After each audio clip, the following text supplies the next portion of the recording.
I will try and speak as slow as I can, but now that we're behind time, I'm concerned. Okay, so we've got time. It's all is fine. I'm going to share my screen. Slow. We need to be slow anyway for the translation, otherwise the interpretation is difficult. Few slideshows. So, what can funders do? So what I want to do is a bit of a roundup of what we've learned in the lab about each of the prototypes and what this means for funders. Funders have power. You all know that, especially the funders in the room. So it shouldn't surprise us that any conversation about shifting power would have funders as central. And when we thought funders would be important and a root cause, but it came up very consistently across the board. Now, one thing I really feel the need to note is that most of civil society sees INGOs themselves as funders. INGOs don't often put themselves in that category, and that's a very important point, as you'll see as we go along. So any messages and learnings that we apply to funders can actually apply equally to INGOs. Now, as I said, move here. Here we go. There were two key areas of stuckness that were identified in our inquiry. And I think, and these actually came up over the last couple of days in a number of conversations. Funders in particular perceived INGOs to be a more efficient route for giving. They can give big volumes of money, they're allegedly less risky, they're less complicated. And then the regulatory and procedural picture, of course, just reinforced this bias. So complex reporting, compliance procedures all lead to heavy bureaucracy in INGOs, driving up costs and cementing their dominant role in the system. So INGOs themselves are able to justify their kind of value add. Now, if you go to another layer of systemic stuckness, this is probably underpinned by racism, by trust, and power. So our prototypes were all designed to challenge these areas of stuckness, and these two key areas were central to them. So I'm going to highlight 5 of these that stood out. The first, so this is our garden map, that what we call it, our planting map of our prototypes. So the first one, which is around solidarity and partnerships, and these categories are loose because actually our solidarity model is not in the solidarity partnerships category, around risk and compliance. So our current system of risk passes risk down the supply chain, and it places the highest burden quite often disproportionately on the local level. You know, there was one example in Ukraine recently about local organizations were required to fill out 38 different long forms just to get on a list from this, in this case, I think it was the UN, but there was some INGOs, just to become an accredited local organization. You know, this is a live emergency. That seems outrageous. So the team said, how do we reimagine this? How do we renegotiate this? Some of the risk is based in policy, but all others are just procedural norms. So what the prototype showed was that by using a convening system instead of trust-based negotiation, they want to see if they can agree what is proportionate and necessary at all levels through what they're calling a brave conversation.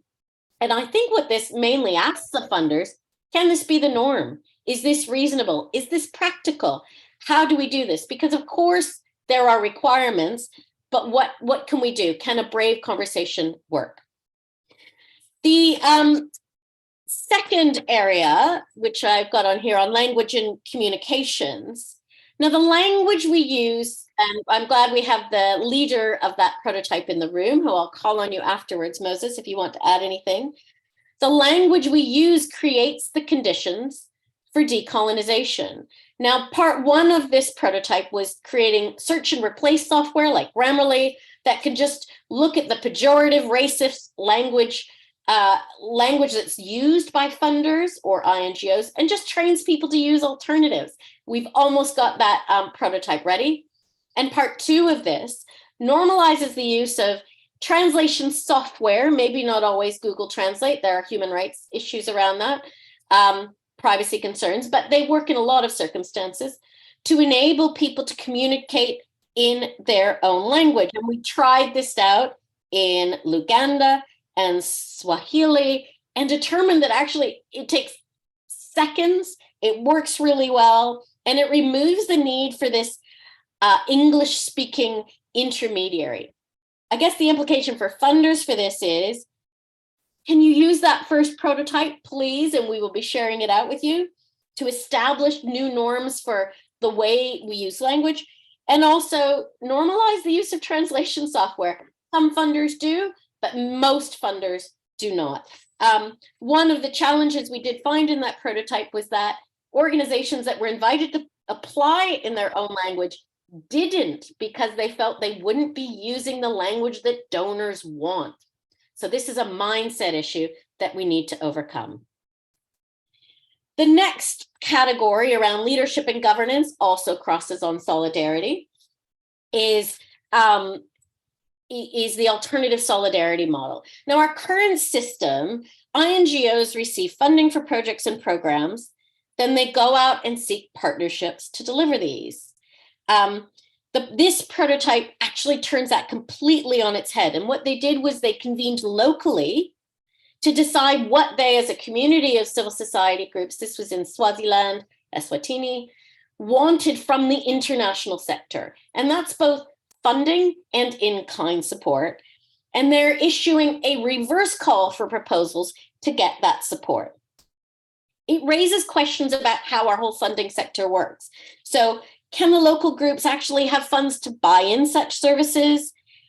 How many funders would be willing to provide sort of the kind of unrestricted funding that they need to gather? How do they, we really struggled even to get them funding so that they could gather to determine their needs. How do we make sure those funds are available? And most importantly, I think, how could funders and INGOs be compelled to respond to these calls for proposals? Do they have the skills when they're saying we need X skill to help us do this? IT skills, AI skills. We struggled with those in another prototype. INGOs don't always have the skills needed. How do they make sure they have those skills available or can help support them for local civil society? The second of these, I'm not going to go into too much detail around this, but this has been very popular, and we have over 100 people in the session yesterday on this, is a decolonizing advisory service, which is effectively a matchmaking service between experts in Africa, Asia, and Latin America, Southern experts, and organizations wanting to decolonize. It's building rapidly. This is hosted by WAXI, and I think the main call for funders in this one is to join that platform if you really want to make change in your organization and decolonize. 2 more on resource flows.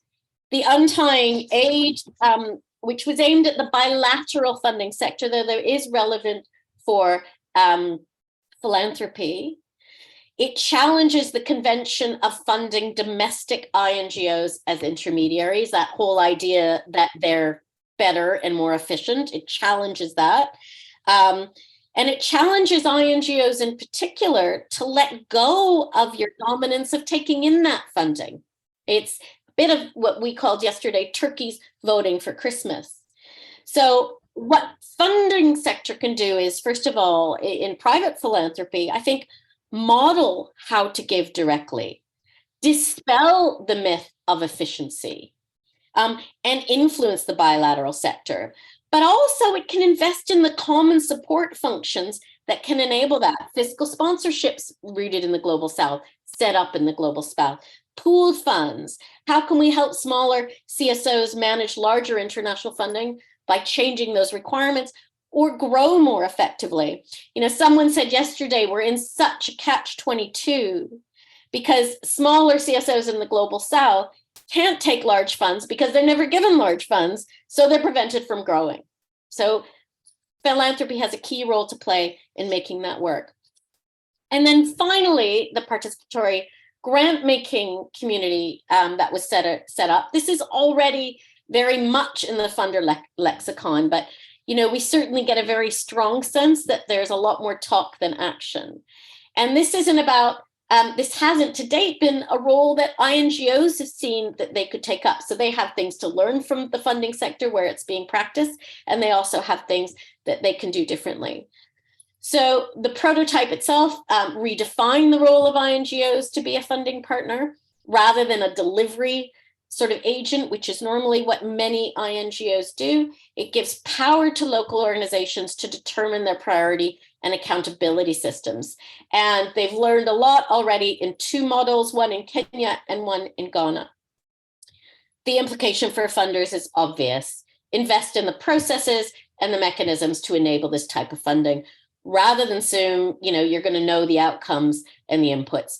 You won't. So it's more about process, which I think brings me to my final slide, which is the big messages that our prototypes have told us. And remember, RINGO wasn't about the vision of the INGO or the vision of the system. It was about doing, and what does that doing tell us? First of all, I really learned that systems, I always knew this, but now I feel like I know it even more.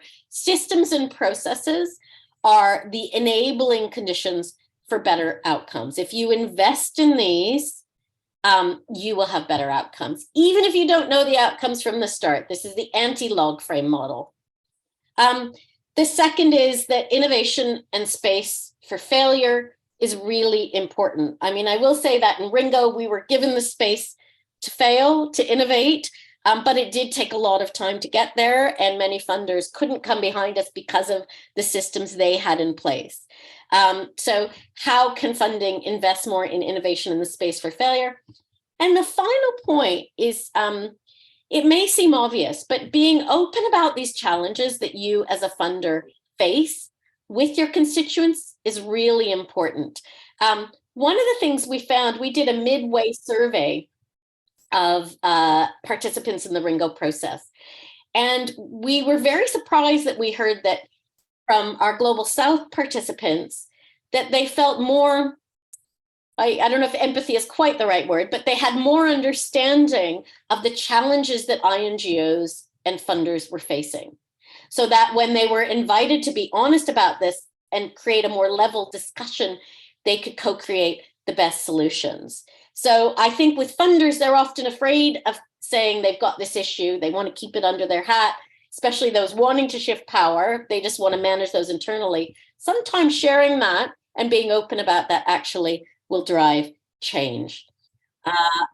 I'm going to stop share, and I'm going to invite, first of all, my colleagues here who were in the RINGO Lab, if they want to add to any of what I said in terms of your lessons and messages for funders. So anyone from the RINGO Lab, first of all, there's quite a few of you in here who want to add anything, that would be terrific. Any hands? Anybody? Anybody? Hi, Deborah. Thank you, Chibwe. Chibwe first and then Moses, I think. Great. Please, Chibwe. Yeah, so I was in the risk and compliance, and I think, sorry, I've got a slight cold, so hopefully you can hear me. My experience within RINGO has been an amazing and fantastic journey, where we took our experience and insights into the sector and managed to, to clearly name the thing, the stuckness in the system. That was a big process for all of us to actually name what was, stuck in the system. The next stage for me in that experience was identifying where we could have an impact. So I think it's very important for everybody in the room to understand that RINGO didn't set out to fix everything or fix anything. We set out to understand what was stuck and think about ways of how we could try and transform the system through innovation, especially innovation for me and prototyping. So I'm proud to have been part of this process, because through that thinking journey, I've ended up in a space where we are innovating, and I can see it, and we're prototyping. And the fact that we were allowed to fail has made us brave. So we're going out, you know, knowing very well that we may not make it, but we know we have to do something. But within Ringo, you feel the safety net of being allowed to fail. And that's what we need in the system. So I think that's my biggest takeaway from being part of Ringo. So thank you. And that's a message for funders. Haha. Absolutely. Chibwe was formerly from Comic Relief. I'm going to add your bio in there, Chibwe. Moses, would you like to come in with any messages for funders about what you experienced? Moses is the executive director of the Uganda National NGO Forum, though he's joining us from London today, somewhere or other. And he was what we call the ideas carrier for the language prototype. Moses. Thank you, Deborah. I think I have like 3 messages for the funders. And one is that I think funders know they're in a crisis. They are held hostages, but they are pretty shy, I think. And I think we need to organize a rescue mission for funders, because funders find them, because every time we talk about funders, or we talk about donors, or we talk about INGOs, I think we need to unmask that, because behind the donors, behind the INGOs, are really human beings with warm bodies who are just being held hostage by the system, by the structures. And so I think the message for the funders is that they need to be able to show that vulnerability, that yes, we are here, we are hostages. Please do whatever you can to come and rescue us. And I think when it comes to INGOs, I think INGOs too have multiple challenges from back donors. Because, you know, what we often see is that the INGOs, the kind of conditionalities they get from their donors is what they transfer downwards. And you know, so their inability to negotiate with back donors, you know, means that whatever they get as conditionalities is what then they download onto us. So I think for me, what I've actually learned through this process of being part of Ringo, that I think whether you funders or your INGOs, in totality, you need to increase your appetite for innovation and not fear failure. Failure is not the opposite of success. Failure is actually part of success. And I think for as long as we can actually be ready to, you know, be creative, to be innovative, and whether you're a funder, you're an INGO, but you're willing to apply yourself with a very fertile mind, you'll be, you know, you are making yourself vulnerable. Things are going to be able to change. So whether it is donors, funders, I mean INGOs, because INGOs from where I come from, they're also regarded as donors. It is important that you become vulnerable and accept that you are warm, living bodies that are just held in a rotten, pathologically ill, structurally fraud system. And I think what we can do is to organize a rescue mission. Thank you, Moses. A rescue mission. That's great. We would love to hear a little bit from everyone. Kind of, I put a question earlier in the chat. What are you noticing from what has been shared by Moses, Chibwe, and Deborah? What's new to you? What has surprised you, perhaps, in terms of takeaways? You could put it in a chat, but please also raise your hand. We want to have a conversation.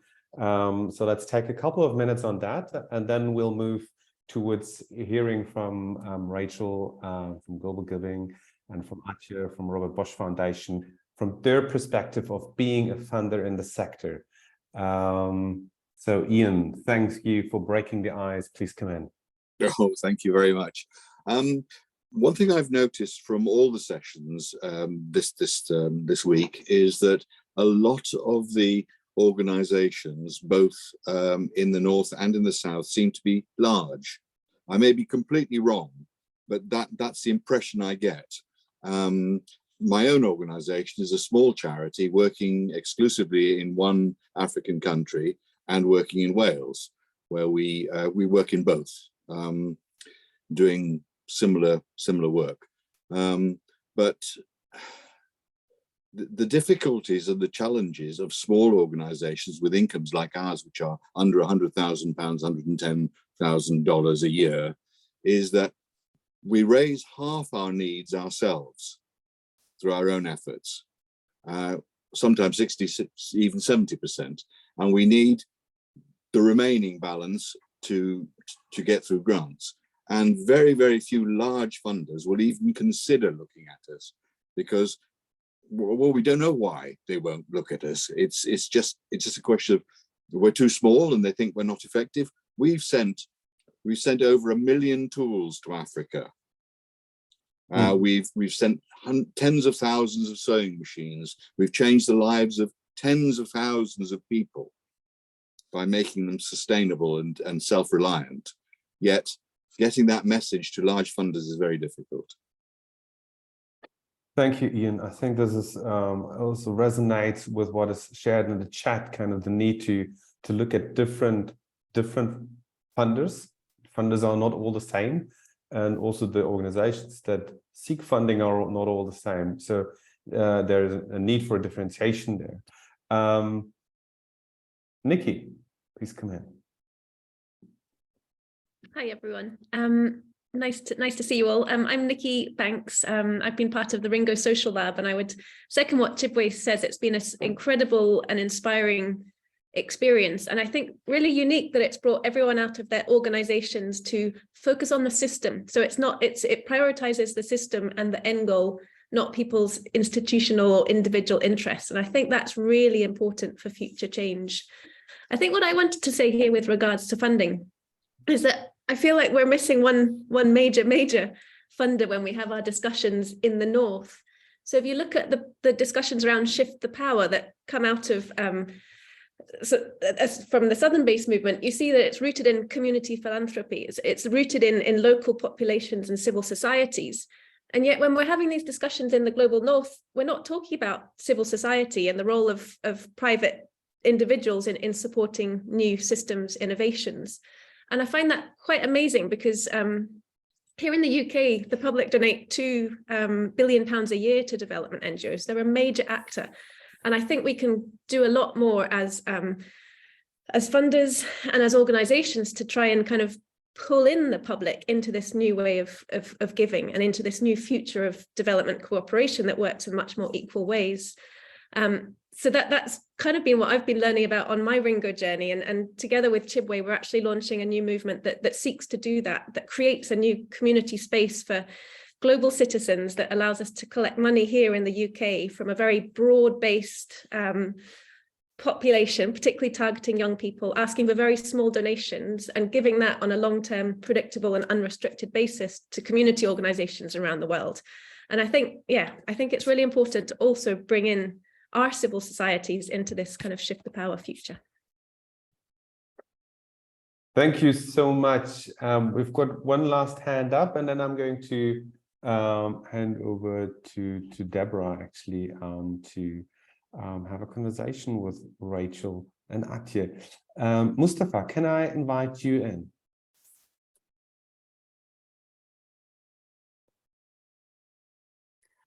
Merci beaucoup. Moi, j'ai beaucoup appris vraiment de Ringo parce que c'est une idée en soi très pertinente. Et avec Ringo, je vais parler en français, je suis désolé parce que je me sens mieux à l'aise en français qu'en anglais. Et Ringo, vraiment, c'était pour moi un espace d'échange vraiment très pertinent. Et je me demandais, est-ce qu'on ne pourrait pas reproduire, en fait, pas reproduire, est-ce qu'on ne pourrait pas adapter ce genre de laboratoire dans des contextes locaux où ils vont reproduire, ils vont essayer de mettre en place un cadre comme ça pour vraiment se questionner par rapport aux enjeux qu'on a évoqués ici à travers Ringo. Je pense que c'est quelque chose qu'il faudrait expérimenter, à mon avis, parce que Ringo, c'est vraiment un laboratoire d'idées. La seule critique que j'avais, je l'ai évoquée au premier, c'était au niveau linguistique, au niveau de la langue. Nous devons faire des efforts de part et d'autre pour qu'on puisse parler plusieurs langues, pour qu'on puisse se comprendre et aller de l'avant. Pour moi, ça c'est important, très important, parce que la langue, c'est un élément de colonialité déterminant pour moi. Et je disais que Ringo est un cadre vraiment d'échange, un laboratoire d'idées, où il faut essayer d'explorer aussi au niveau local comment on pourrait créer un genre de laboratoire pareil pour entendre aussi les gens, comment ils perçoivent le Nord, comment ils perçoivent la solidarité internationale. Merci. Thank you, Mustafa. I actually, unfortunately, have no idea what you said because my English translation was not working. I guess it was the same for everyone. I'm just going to ask, can either one of the interpreters just summarize what Mustafa just said in English? Is that possible? So that we can all benefit from it? David, I want to talk to English now, no problem. I just say Ringo Festival learning is a very key, important point. Very important démarche to learn and to exchange ideas for international solidarity. But I think it is this way must be replicated in local context to understand community in local context. What do you think about international solidarity? What do you think about governance solidarity? You know, because Ringo is very important for me, very important space to discuss, to change ideas and to move face all issue on international development. Thank you. Thank you so much, Mustafa. I appreciate and I'm impressed by your bilinguality. Thank you so much. Deborah, can I hand it over to you for the next part? It'd be great to highlight Atya, Rachel, and myself. So we're going to go into a conversation with some experts, far more expert than I am, practitioners in the funding sector. And I'm really thrilled to welcome Atya from the Robert Bosch Foundation. She's been in philanthropy for 20 years and is the Senior Vice President working on inequality and peace building. So Rachel, you'll be pleased to hear that Germans also have vice presidential names, because Rachel, I was making fun of her earlier, is the Vice President of Global Community Programs at Global Giving.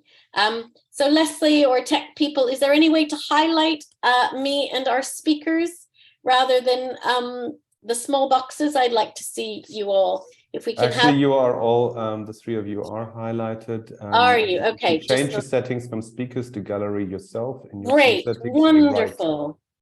So I'm going to do a starter for both of you. And my question is this. I mean, tell me, what are you seeing in the funding space? I see these conversations about shifting power, decolonization everywhere, but has there really been a change in practice? Or is this all, oh yeah, we're doing that, locally led development. Yeah, everybody's doing it. I'd love to hear your views. Atya, how about you first? Thank you, Deborah, for the question. Actually, I'm struggling with the answer myself, because in the part of the funders or philanthropy community that I move in, it's not only talk, but I'm quite aware that the philanthropic organizations that I usually exchange with and that I work with a lot may be a bubble. So if I look at the situation in Germany, where we have 20-something thousand foundations, you'll find the same 3 handfuls or 30 or 50 in the room when you discuss these issues. So you keep on wondering, so where are the other 19,950? You might say that many of them don't work internationally, so decolonizing issues may not be on their, on the top of their agenda, even though in a society as diverse and heterogeneous as Germany, there's something to do for them as well. But even of those working internationally, I'd say it's only a part of the philanthropic foundations that are moving into that direction. Looking at the European foundations, I see a great interest. So when we do sessions on this, they're usually overcrowded, and a lot of foundations are getting onto it. Same as joining more progressive spaces. So I would say it's a mixed bag. There certainly is some movement and some momentum, but it's definitely not something that every single philanthropic organization is now working on. Interesting. And what about you, Rachel?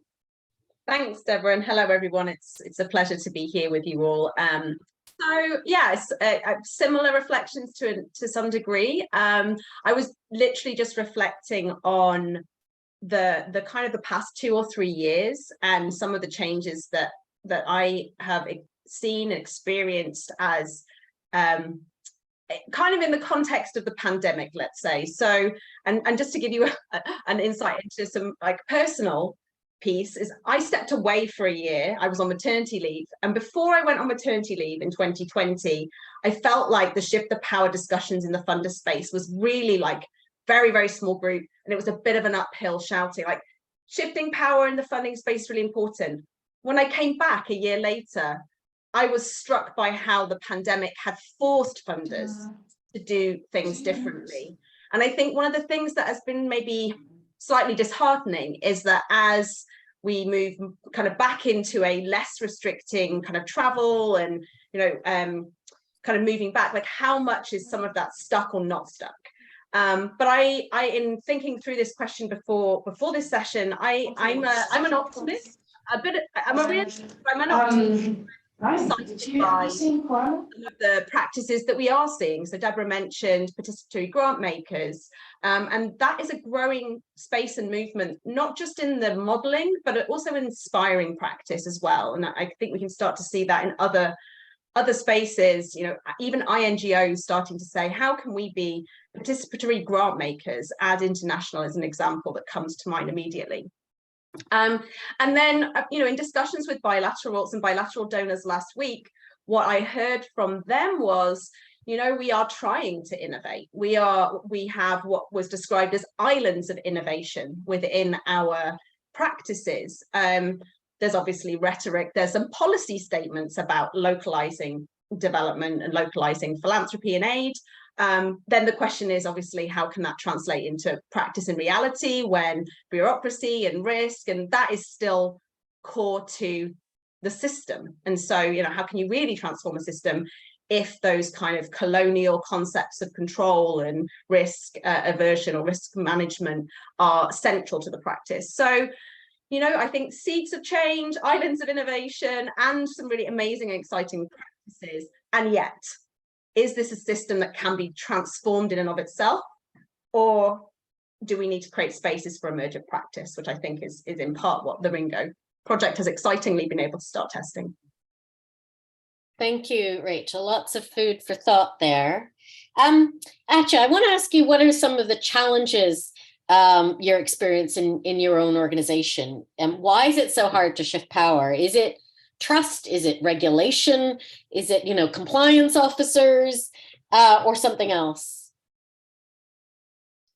I think it's it's part of a little bit of everything, I believe. First of all, it's a mindset shift of those that work on programming and on the grant making. And I think that that we as an organization and other organizations that I know have come a long way in that part of the thing.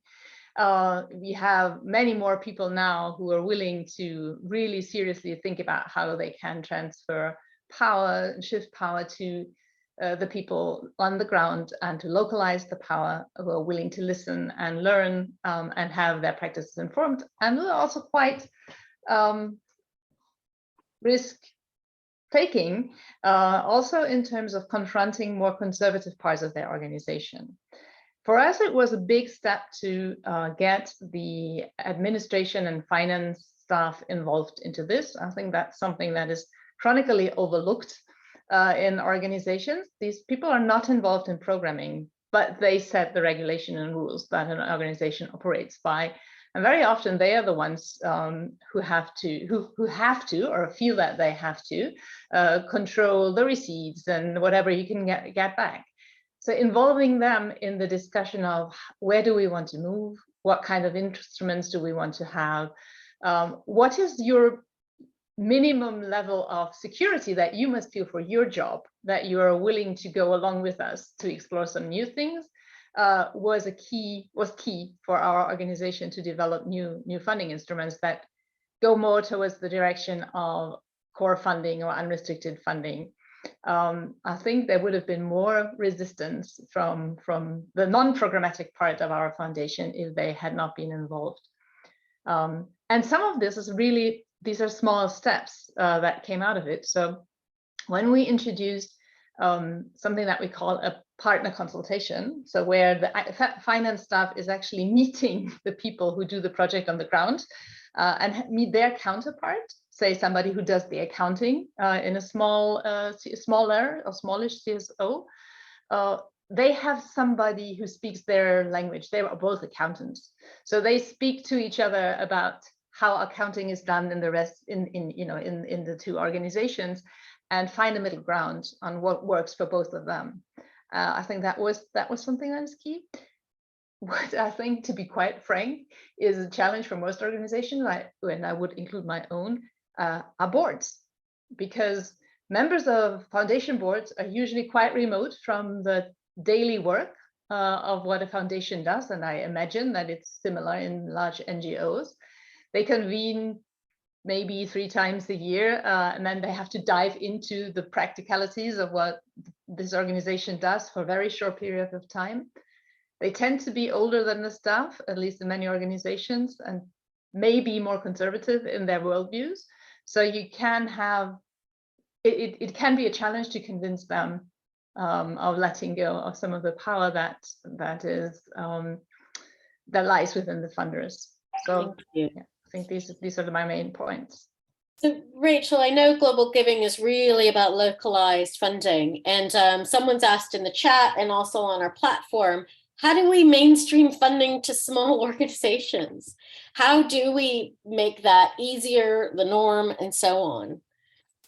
How do we because small charities, we probably all know in this room, they make a massive difference, often a bigger bang for their buck, small CSOs.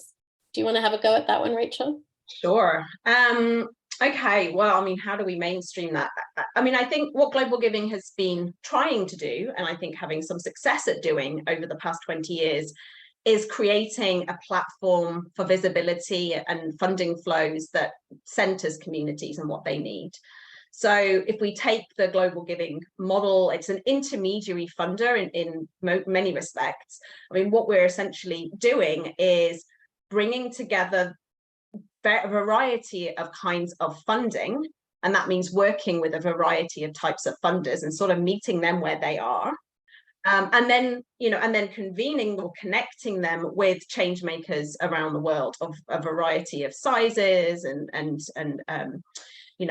themes and causes and whatever they need to do within their community. And kind of what we've been doing is creating both an operating system that is digitally enabled, that kind of creates the efficiencies, if you will, that one might argue exist in other parts of the system or not, but also it's very relational. So we kind of, to mainstream is also to recognize that we need to, someone said mindset, we need to sort of change the role that the people have in these spaces, from being like, a steward of funding and like making sure that the donors' like wishes and concerns about risk are being completely upheld, to actually opening up a conversation and bringing together the funders, the donors, and the change makers to say, like, what is really happening here? So one of the things that we have really started to institute at Global Giving over the past year or two has been a co-creation process for some of our funds. And we even have a co-creation process happening this week, bringing together funders, bringing together community leaders, looking at how can we design a fund that can support underfunded and overlooked crises. So it's challenging because it's not where all the money comes in. So we want donors to have conversation with change makers and change makers to share their views about, well, how could funding be unlocked? So I guess that is to say, there's a systems approach, and then there's also a real human approach here that is based on trust and relationships. And I think both need to kind of go hand in hand to, you know, amplify and make change more sector-wide or mainstream, if you will. So that raises a really interesting point that also came up as a question on the platform. How do we get funders bringing in those systems to engage with that local determination of need? And this is along the lines of the reverse call for proposals. How do we turn it into co-design or reverse? Is that even feasible? Is that pie in the sky? Actually, what do you think? You mentioned the partnership conversations. How do we get that co-creation happening more between funders and local actors? Well, I think that's where a differentiation between funders comes into play. I'd say for philanthropic funders, there are examples how this is happening and how it can be done in co-creation processes, in funding co-creation processes, or in funding creation processes where the funder is not even part of. So I know of processes around designing funds for, say, climate justice, where the funder, and we are one of the funders, is part of the process, but not of the most of the discussions. So we come in now and then in the process, but most of it is designed by people who work in grassroots organizations on climate justice throughout the world. So this is actually quite easy. I would say for philanthropic funders, it's quite easily feasible. You just have to do it. So I wouldn't say there's anything that hinders you unless you take restrictions that are placed on you by your own regulatory environment really letter by letter and are intimidated by them. I think you'll find that if you talk to your own legal or compliance officers, you'll find a way to do it. And what is really helpful is that something that has been mentioned in your presentation also is funding of support infrastructure, funding fiscal hosts to host these kinds of processes and collectives, because then it's so much easier to fund even unincorporated movements, because that is something that we will always struggle with. So we have to, but I would say it's on us funders to support the infrastructure then that we are able to fund these kind of movements. It's not on the movements to solve this issue.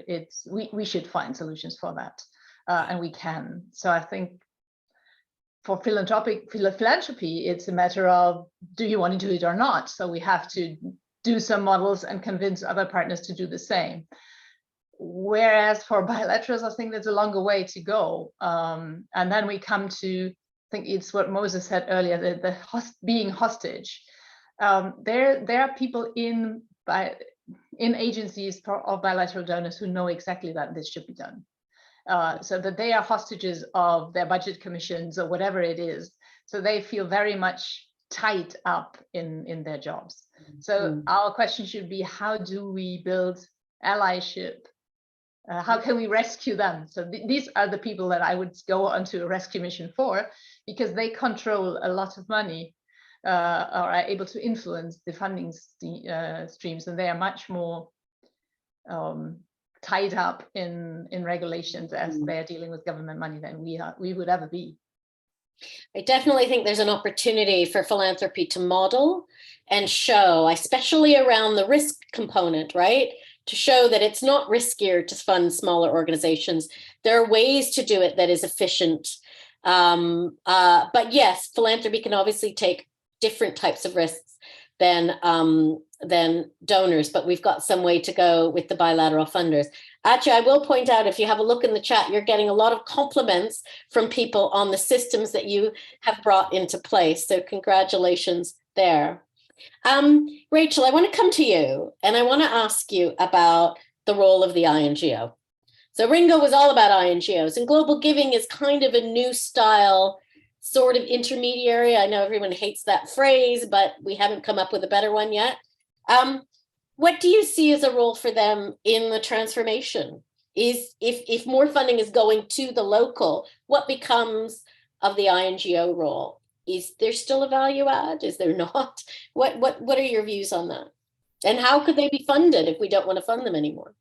Yeah, I mean, there's this argument about like the layers and layers and layers in the sort of development funding space. And so one could argue, no, INGOs, they don't have a role, and if funding can flow but through other means directly, then why should that not be the case? That said, you know, I think that INGOs can and do play important roles, and I think the transformation that they might seek to have is starting to kind of be a bit more some INGOs are claiming new ways of strategizing about how they are. So I think about like the Oxfam strategy that came out in 2020, and it's sort of really centering the fact that it needs itself to become an entity that is addressing its own inequities. So, you know, I think that with that kind of principled and value-based approach, then INGOs can still play an important role and kind of bring forward into that new kind of paradigm shift for INGOs some of the values that they can bring, like being a connector, a convener, having exposure and access to different actors in the system that a small organization in another part of the world wouldn't have access to, but doing so in a way that is equitable to the voices and to the needs and to the priorities of those that it seeks to support. And so I think that there can be a role. How they're funded, I mean, I think there is probably something to be said about the scale and the size of INGOs. And if we were to sort of like look at that, and if transformation is to look at their role being much more of a facilitator, and perhaps more about, you know, advocacy and social and policy shifting in their own countries, and sort of the perception of social change within their context, let's say, then there is a question about like, well, how much programming staff is really needed? Where should that not just exist outside of their organizations? What are the roles that are really needed, and then how does that actually shape the structure of an INGO and what it needs? And then I think there's something about leadership, you know, like who are the leaders of INGOs, and why do they need to be sort of sat in global north, you know, spaces? And you know, just as leaders thinking about what are we leading? Are we leading social justice, social change, environmental justice, environmental change, or are we leading organizations and entities for themselves? And so I do feel like there's a kind of like taking ourselves away from the brand and kind of shedding the ego and trying to find a space where different kinds of leadership can exist within different spaces, including INGOs. And Atja, I mean, I know in your peace building program, it's been a big thought about localizing the peace building sector, but there's a whole cadre of international NGOs that work on peace building. So what do you think is the role in this new frontier for INGOs? Well, for me, it's difficult to say yet, because I'm really catching up on the projects that we are funding. And I wish I could say that we are funding only locally, but at the moment we don't. And that also has to do with our own capacities of doing so. So there's a long way to go for us. So I do see, I can say what role at least smaller INGOs play for us now is that through them we are able to localize.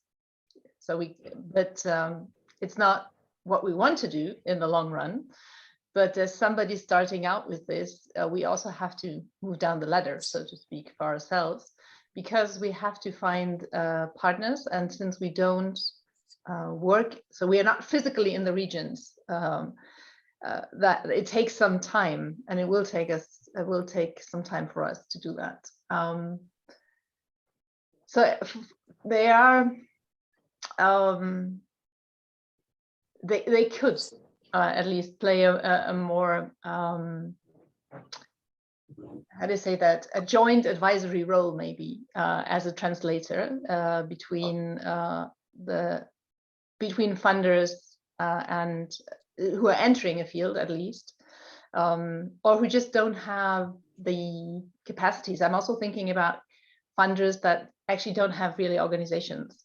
So people who, you know, high net worth individuals who want to do something, who do they turn to? They will never be able to do I suppose at least that they will never take the time and are probably not able to really go and find and source local partners and find and talk to them, or are not willing to invest this kind of time that will be needed for it, or invest in the relationship. So maybe a role of an established an INGO in that field could be to help funders without organizations identify these partners. Thank you. I'm going to take some questions from the floor, and there's also some other questions that have come up. They're not, feel free to put questions in the chat. Maybe we can go back into gallery mode. I suppose I can do that with mine. Moses, you have your hand up, but I'm just gonna, there's another question that's come up. Where are the African funders in all of this, and what do they need to be doing?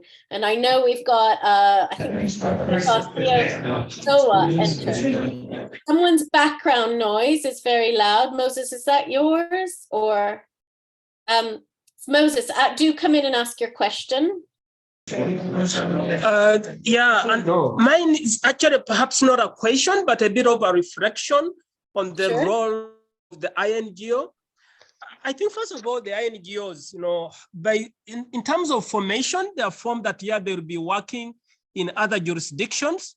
But if you're an INGO located in UK or located in Netherlands, I think UK and Netherlands is part of your jurisdiction. And so, I mean, it doesn't mean that you die, but you can still, you know, have a role to play within the jurisdiction of where you are located.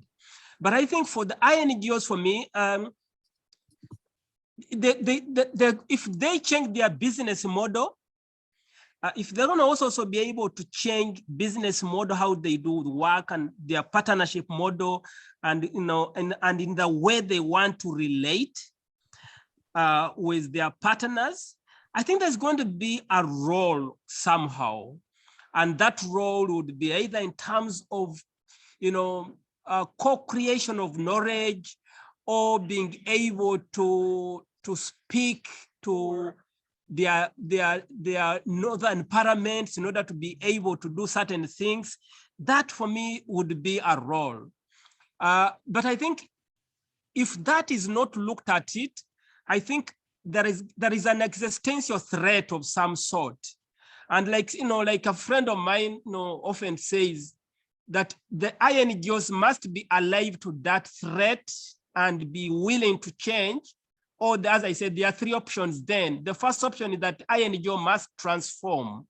The second option is to die well. And the third option is die badly. So the choice is really for the INGO. Thank you, Moses.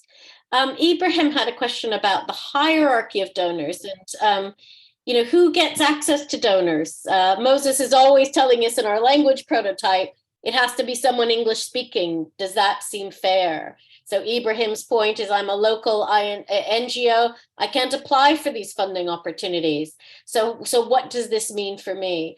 Rachel, is that something you want to take on as a question? What do we do about this hierarchy situation and accessing gatekeepers?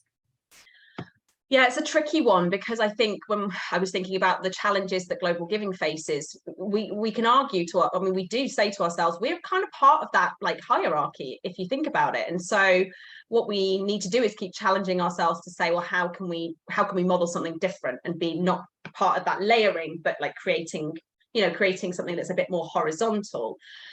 It's a tricky one, because I was thinking about what Akshay was saying about having, you know, the role of, for argument's sake, let's just say national CSOs and groups that actually given more of a presence and you know, given more autonomy, let's say, to hold funding and to be able to reach communities. I think there can be something very powerful about having that layer in the system. So rather than saying there shouldn't be any, it should just be like funder to tiny grassroots organization. There's a value in having some of these, let's just call them intermediary or layers, but it has to have a purpose that's going to be in service of what the community needs and sort of designed in such a way that continues to give that self-determination and agency at the level that that we want to see in the system. So I think it's then really about, like, how do we design partnerships differently and better? How do we make sure that we have explicit conversations with groups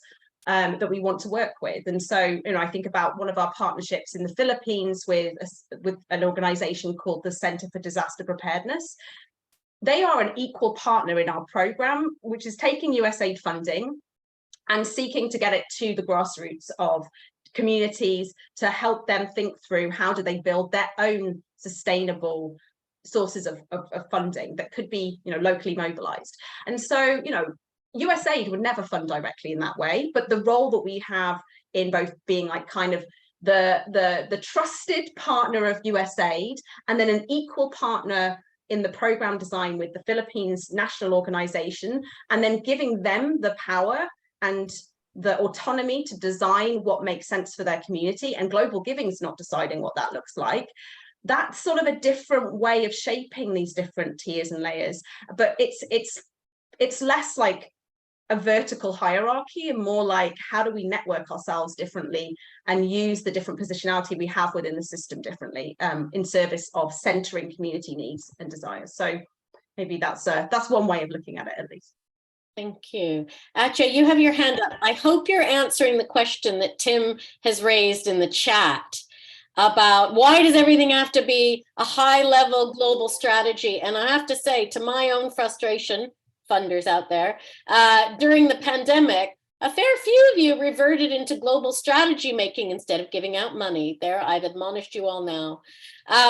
Atya, please come in on that or anything else you'd like to. Yeah, I wanted to do that. I'll come in on Tim's question and also on Catherine's that was addressed to me as well. So yeah, I think we all used we tended to use the pandemic as a strategy retreat while giving out money in our case. But I think it's something that I'm not sure whether I agree that everything is going bigger is better. Because if I said, okay, our strategy in peace building is to fund as locally led as possible, that's a strategy too. Or is it, so it doesn't necessarily, it's not necessarily exclusive of locally led development. If you make locally led development your strategic goal, then that comes for small grants. Then you can still make a strategic decision to be in small grants making and in funding through re-granters who can really reach the grassroots level. I think, well, I was listening to Rachel, I was thinking about the role of re-granting national CSOs or even re-granting international NGOs who have built the capacity to really work with grassroots level, because there's some examples where this has worked really well. And I think the system would be the poorer if they left the system. So, but there certainly is a trend with bilaterals that bigger is better, that I think we have nothing but to do but try to hold against it and try to model time and time again that it's actually not very efficient to go for these extremely big grants. As for the fora, I agree, Catherine, that there's probably nothing regular. And there's some, so I was thinking about the EDGE Funders Alliance, which is of course something, an alliance of funders where this is regularly debated, but that's a bubble in itself. So this kind of, and it's foundations. So there are no fora to my knowledge where we have different donors, foundations and governments discussing power shift or discussing these issues at all. Or even the three, bilateral donors, INGOs and foundations, which should come together to bring this discussion forward. Yeah, and I think it's probably a function that philanthropy can at least try to assume to get to convene these places to try to get these fora. It does feel like a really strong influencing opportunity for philanthropy to come together. And I know our Funder Action Pod was hosted by the Council on Foundations. It will continue its work. Jenny has written a nice summary, Jenny Richmond, she had to leave, about some of the things we learned in the Funder Action Pod. So do have a check on the chat.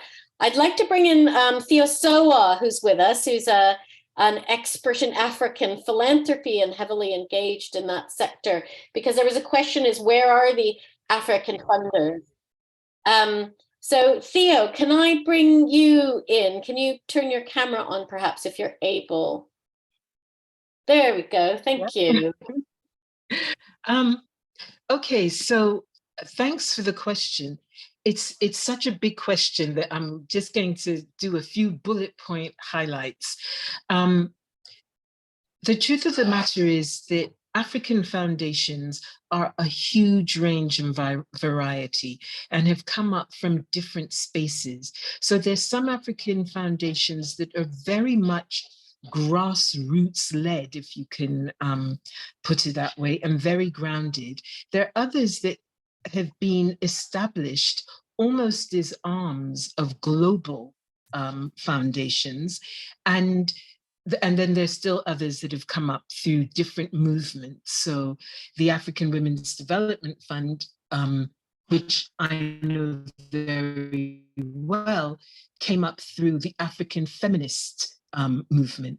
And depending where the foundation has come from, I think it puts it in a very different position in terms of some of these issues.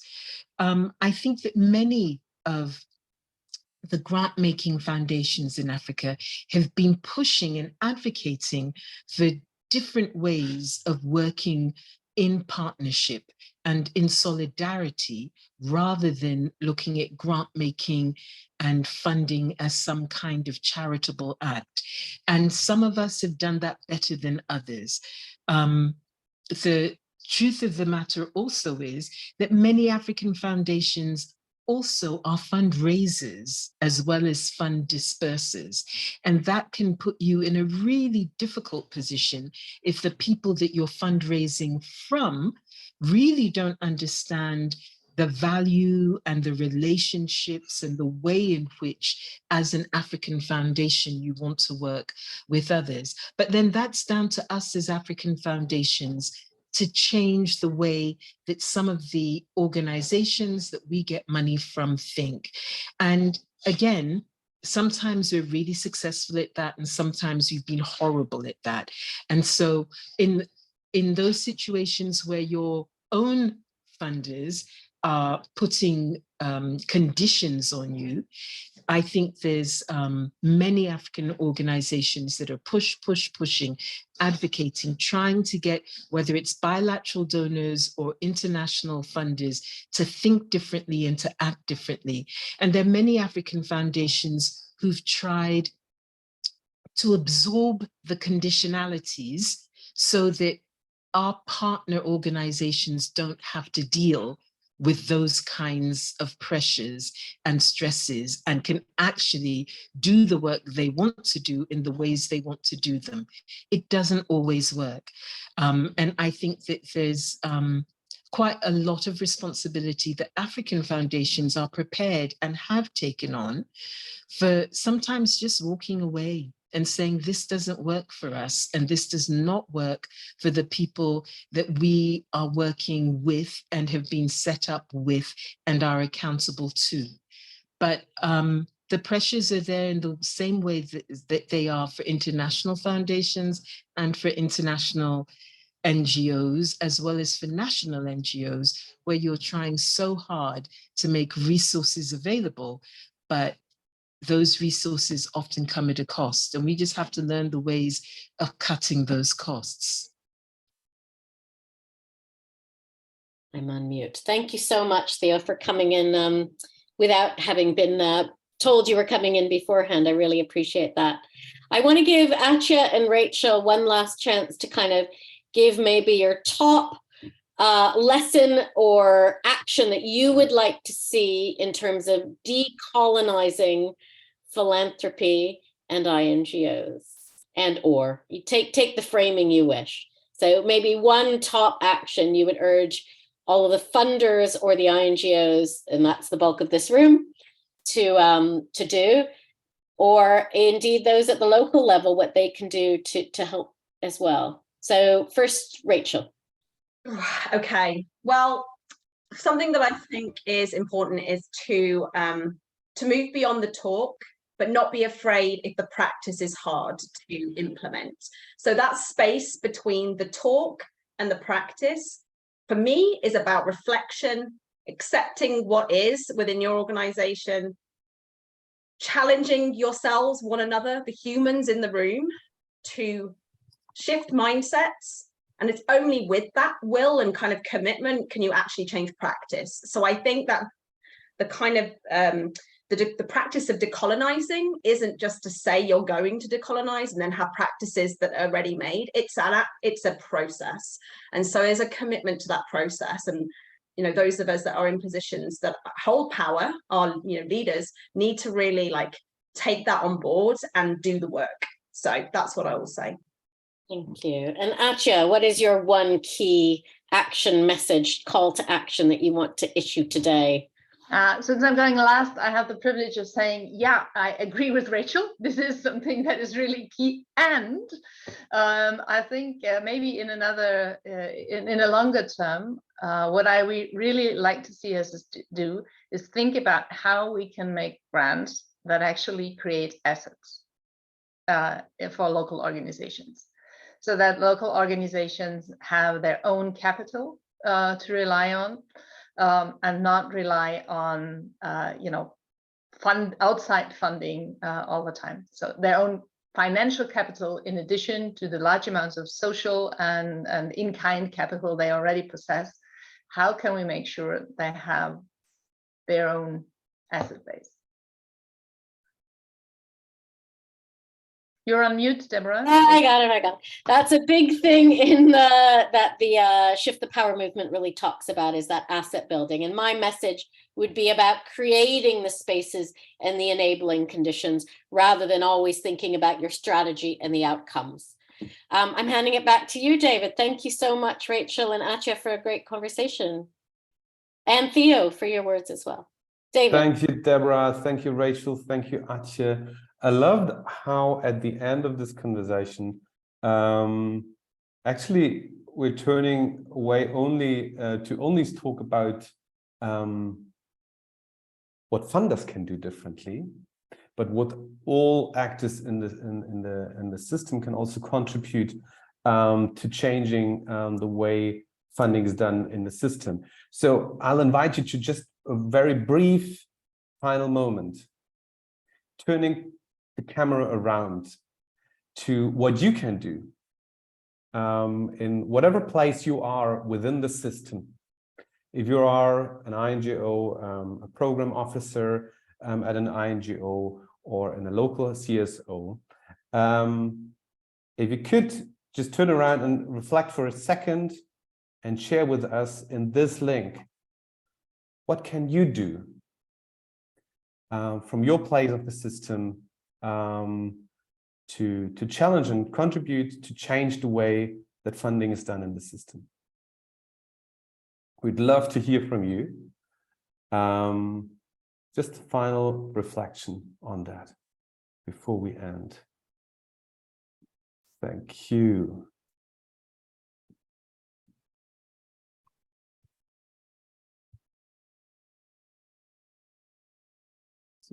Challenge your own practice first and challenge also other individuals.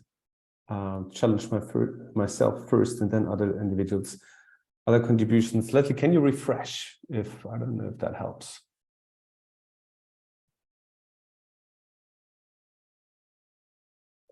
Analyze more carefully the role of intermediaries. I think we talked about that, keeping challenging and modeling a different way.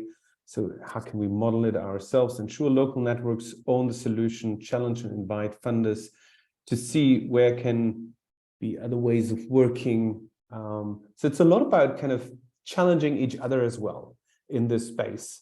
So not to challenge yourself first, but then also challenge others in the space together. That's what I'm hearing here very strongly. Invest more in the incoming generation activities of our local partners, We heard that as well. And shift and advocate for change in mindsets and practices, shifting to equitable funding partnerships that reverse traditional practice. Thank you so much, everyone. We'll let's keep those responses coming. We'll post that everything afterwards on Woover again. And just very briefly, what's next in the agenda? We've got 2 more Map the Change sessions coming up. Actually, yeah, there's, while David's bringing that slide up, there's 2 more Map the Change sessions coming up. One on accountability and changing the accountability system, and the other one is on solidarity. And then there's an opportunity, and lots of people are signing up, to have a private conversation, self-guided, with your peers. We'll be giving you a couple of questions to prompt that. It really helps us if you can be honest and come to those sessions, because it helps us understand what we need to do next in the Ringo process. Sorry, David, I just took over there. that is perfect. Thank you so much. Good teamwork. And yeah, the peer conversations are happening this afternoon, and the same are happening tomorrow morning. So depending on your time zone, we wanted to give both opportunities, but it's basically the same conversation. Meet in your peer groups as INGO leaders, etc. To have the conversations kind of how you can contribute to changing and transforming the system from your place where you're at.